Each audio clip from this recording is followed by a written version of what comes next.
petite précision extrêmement importante quant au quota de protéines et au contenu de protéines de chacun de vos repas.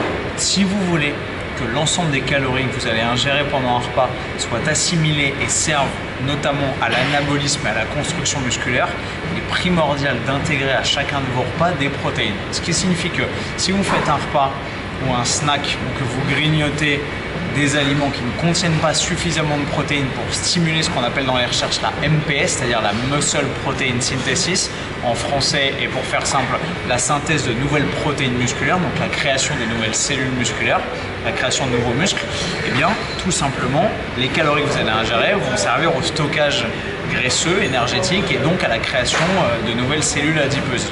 Donc, pour maximiser l'anabolisme et être sûr que toutes les calories que vous ingérez au cours de la journée vous servent à construire du tissu musculaire, parce que c'est ce qui nous intéresse, faire du muscle et pas faire de graisse, et bien il est primordial que vous ayez dans chacun de vos repas et que vous vous organisiez en fonction pour avoir suffisamment de protéines à chaque fois. Comment ça se traduit? Tout bêtement, ici dans l'assiette, on avait au menu une salade qui était une salade assez simple avec pas énormément de protéines. J'ai gentiment demandé à rajouter de l'extra chicken et des œufs, ce qui fait que mon quota de protéines est atteint.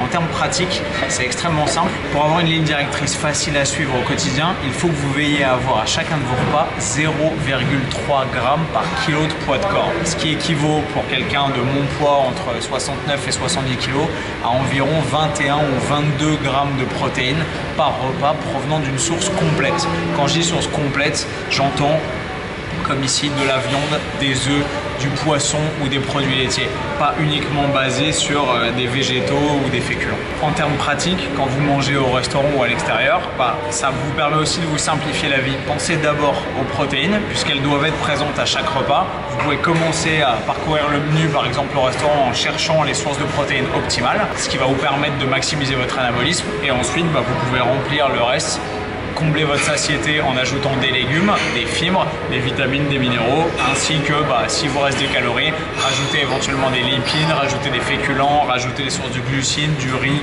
des pâtes à douce, etc. Et ce qui vous fait plaisir pour arriver à votre total calorique que vous aviez prévu d'allouer à ce repas.